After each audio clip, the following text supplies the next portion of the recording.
This is from October 30th, 2025. Get some backbone. Hold up. Let me just make sure everything's good on the stream. I'll do it like that. I'll do it. All right, here we go. Get the courage of your convictions. If you're out there, and by the way, I don't care what color you are. I know maybe that's going to be controversial on my side. But seriously, if you have citizenship, if you were born in this country, this is your birthright. This is our lives. This is our rights. This is our heritage. It's our tax dollars. It's our government. It's our military. This is our country. This is our empire. I'll unite with anybody who proclaims America first above all other countries, including and especially Israel. I agree 100%. And they're...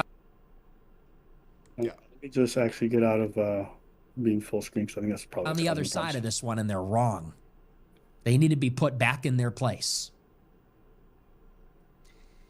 Anybody who says that America should come second needs to be reminded your place is number 2. America's number 1. Anything else, it's not even number 2. It's number 100. It's America first, second, third, fourth, fifth. That's what we're about. There you go. Anyway. Okay. So what do you think that clip says? Saying that people here, there's a lot of different demographics, and we should prioritize our country when it comes to nationalism. If you're from here, you're born here, you have American citizenship, you got to put America first above all countries. And the number one issue is people showing due allegiance to Israel. And so he'll align with people who agree with that. I agree. You said, like, should we put caps on black people? Like, no, that obviously I don't agree with that. If it naturally happens that a different race takes up the majority, then there's no reason that there should be any sort of legal government infiltration to stop that, right? But I'm against mass immigration from different countries. And overall, like, I don't agree with a white power structure, but for a country to succeed, it does need to maintain its original core. And this country started as a predominantly white country. Yeah, I think that because a lot of these movements are going mainstream, they're finding great ways to obfuscate their true views in order to be able to be politically expedient. And I feel like I feel that when I see Nick, and I think I see that even with their current admin. When I see rhetoric of stuff like deporting American citizens because they committed a crime, and then oftentimes the way they talk about this is very specifically geared towards those of minority communities. It's very clear to me then, or it starts to become clear to me what I'm listening to. When I hear things about how they want to close off immigration except from like white specific countries, it's very clear to me what the project and the identity is. And I don't know, SNEAKO, if you are looking at them for what they're actually trying to do and then just buying the rhetoric. I think, me personally, the way I've seen things evolve and how it don't even matter if you're a citizen anymore. If you just got the wrong accent, motherfuckers might be on that ass. So to me, I think it's almost too much of a good faith interpretation considering the past rhetoric and some of the actions that we're seeing and how they're being supported. The idea that you're going to stop immigration, but then you're only going to accept it for white South Africans or whatever. He didn't even say that. I mean, that's not what Nick said in that. I'm not talking about him specifically. I'm not just macroing out a little bit, okay? But I'm talking about how things are actually manifesting in terms of political behavior. Do you understand what I'm saying? Okay. Well, I'm not sure where that was. Who said that? When has that ever been? Who made that point that immigration only from white countries? I mean, that's a thing that's happening right now in terms of refugee status and who's allowed to even claim asylum. The only ones that they're accepting for a group. Yeah, that's the only ones they were accepting. Is the ones from South Africa, the white ones specifically. Okay, yeah, I disagree. It should be immigrants who want to benefit this country should be good immigrants. I disagree with that. Okay, I can see that you disagree. I'm just trying to tell you how they're actually manifesting. I see what you're saying. The bigger point. So there's the rhetoric and there's what they're actually trying to get to as an endpoint. That's what I'm trying to say. Okay, I see. What you're essentially saying is that you think that I'm being as a useful tool to push white supremacy, right? I think that. Let me just give me a second.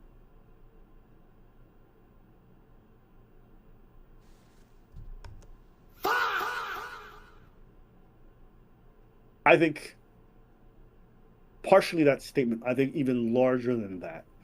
I think that, and I can say this even for myself, so if I even look at myself, right? you and I have both made content in regards to wokeness, in regards to sometimes black folks will have like this like victim narrative. Some of them they'll use the fact that they're black to just try to escape accountability when they hit somebody or when they did something. Like these are all stories that you and I have covered. Okay, and I don't know if you've had this, but I cover it in earnest. I just don't like people being a scumbag and then trying to use like because black plight to me is a real thing. The idea that you would use that to try to get out of something pisses me off. But on the same token, I also talk about the fact that sometimes folks get targeted on the basis of their race, and that's also a real thing. But when I cover certain stories or I do it a certain type of way, sometimes I'll attract an audience that's not there for the same reason I am. Do you get what I'm saying? Okay. And so I'm not even intending or I'm not even pushing some kind of narrative. I'm just trying to say this is wrong. And some of the people who are now cheering me on, I'm realizing I'm tracking. And I think in your case, I feel like that's been the case a lot of times. I believe you really believe these things. I think you say them. I think you think it in good faith and you follow it. But I don't think, that some of the people that are involved or following are doing so with the intention that they actually like you. I think they think you're useful. Yeah. Okay. Yeah, I would mean, say that. but that's not what I believe in. If there's an overlap in audience, I'm not responsible for all of their beliefs. People can disagree and watch my content for many different reasons, but pointing blame at the content creator while misrepresenting what they actually stand for is disingenuous. Repeat that last sentence, just so I understand. Saying your audience is racist, therefore it's your fault that they're racist, is not a fair criticism. Why? Because I'm not responsible for the beliefs of everybody that watches my content.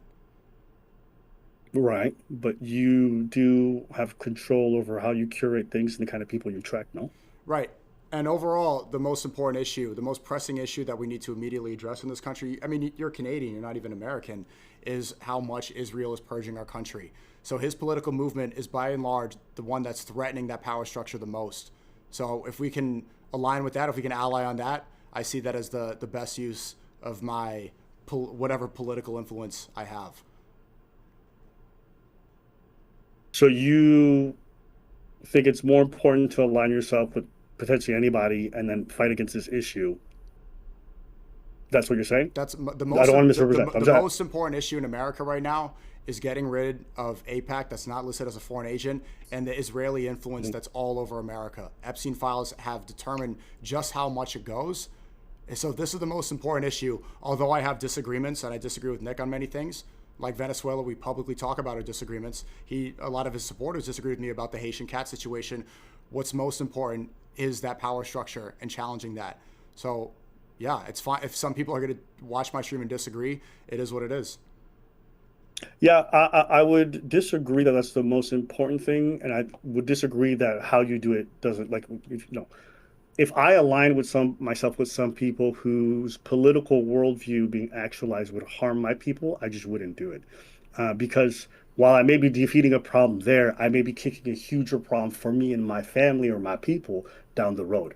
Like, in aligning yourself with some of these folks, you are also partially legitimizing the very people who will attack Haitians for the cats and dogs. You are aligning, like, I mean, Nick Fuentes has got enough clips where they said, "What about the Haitians?" and you trying to defend them. Do you know what Nick said? And I know some of it was joking. He came to New York. He came to New York. We did a vlog. It was still banned on YouTube at the time. He came out to me and he said that he respects me for defending Haitians in that situation because I was right about that. And it was a lot of it was joking around about the Haitians and the cat thing because most of them are white and I'm not. But he gave me credit for being right about that. Yeah. Look, I'm not here to say that like, Nick has no irredeemable qualities or he doesn't treat you in a way that's fine. It's not the point I'm making. I'm saying that if this person, okay, SNEAKO, I watched you debate Myron on Muslims praying in the square, right? And Myron in that debate had the standard, was that? He's in the chat right now. Yeah. I mean, listen, you always be tuning in, but Myron had the cookie cutter stance of like, the hyper-conservative, like, we don't want any religions other than Catholicism around here. The Muslims are a problem when they're doing this in this public space. We don't want that if it's not. And, I was listening to that, and then you gave the kind of freedom of religion concept in place. Mm-hmm. But in my head, I thought to myself, okay, you really seem to care about this. You want there to be a space for Muslims to feel like they're part of the country, all this stuff. I'm like, cool. And then at the same time, I see some of the people that you're surrounded with, folks you're promoting by, spending a lot of time collaborating. I'm like, these people, if they had their political will enacted and they are growing in influence, would harm Muslims that are just like you. Like, you're not going to get more freedoms for Muslims. You're not going to get more respect or ethical behavior towards Haitians if these people get their political worldview enacted. And so I just have a hard time understanding how you could advocate for these people and really feel like you're defending them, and at the same time help promote people whose world political view harms your folks. They promote mine as well. I mean, look, so your disagreement is collaborating with people that we disagree with. Right now we're doing a stream together. It's like we disagree. What are we promoting each other, even though you're pro Pride Parade and I'm not? No, my point is not that you disagree with somebody. My point is that oftentimes, even when you're doing streams with these people, you guys are not actively having debates where you guys are trying to disagree on the points that are important. A lot of it is just you guys enjoying each other's company and really helping to promote each other's events and different things like that. So you have to understand, you're not just here with someone you disagree with. You're here with somebody that you disagree with, but you're also normalizing to your audience, and you're also helping to promote to more people. So there is a nefarious aspect to it in which they grow and they get stronger, and by their political strength end up hurting your people. Okay, what is Nick saying? And I don't even think what I'm saying is that crazy, because like even earlier, I think you said that if Malcolm X was alive today, the person you admire, he would look at you some type of way for the people you are with. Yeah, I reiterated. Right? One, I don't know what you're talking about with Nick saying that Muslims should be persecuted. And two, the one who is providing the most amount of persecution towards Muslims is Netanyahu in Israel, who, I don't know if we both agree, controls America. They're in charge, and they have been ones pushing the propaganda, publicly saying they're giving influencers $7K to push this, right? Whenever they try to cover up for the genocide in Palestine, they ramp up the hatred towards Muslims. This is why the praying in Times Square gets amplified so much, to make people hate and to distract.